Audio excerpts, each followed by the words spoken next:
And the Prime Minister also announced a £500 million military aid package for Ukraine. So what will that amount to? Here's our defence and security analyst, Michael Clarke. The Prime Minister, the Chancellor of the Exchequer and the Minister of Defence were in Poland today announcing a pretty big increase in British defence expenditure, but also, very importantly, a package of aid, military aid for Ukraine. It was a £500 million package, 500 million, which represents about 1% of what the Americans committed at the weekend.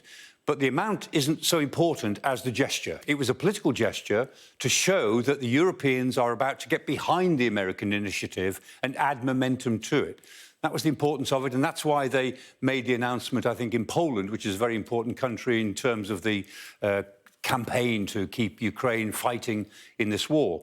The equipment that Britain committed in this 500 million was a mixture of things, quite a lot of useful things, about 400 armoured vehicles of various sorts, reinforced vehicles that are useful on the battlefield, number of boats that can be used by the Ukrainian Marines in Kherson, where they need to be able to cross the rivers, not least 4 million items of small arms ammunition. And importantly, some air defence missiles and Storm Shadow missiles. Storm Shadow, really important missile for offensive operations.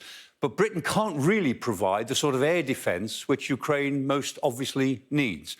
The thing that Ukraine needs most urgently now are artillery shells, which they'll get pretty quickly, and air defence missiles. The air defence missiles will take some time to arrive, and in the meantime, the Russians are hitting Ukrainian cities, Kiev, Kharkiv, Odessa, very hard, and the front lines all around the east of the country.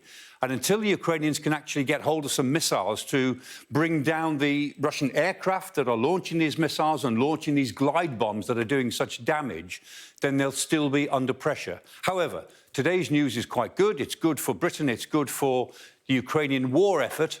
But it will take some time to pay off in the way that the Ukrainians now most need, which is relief from the air attacks.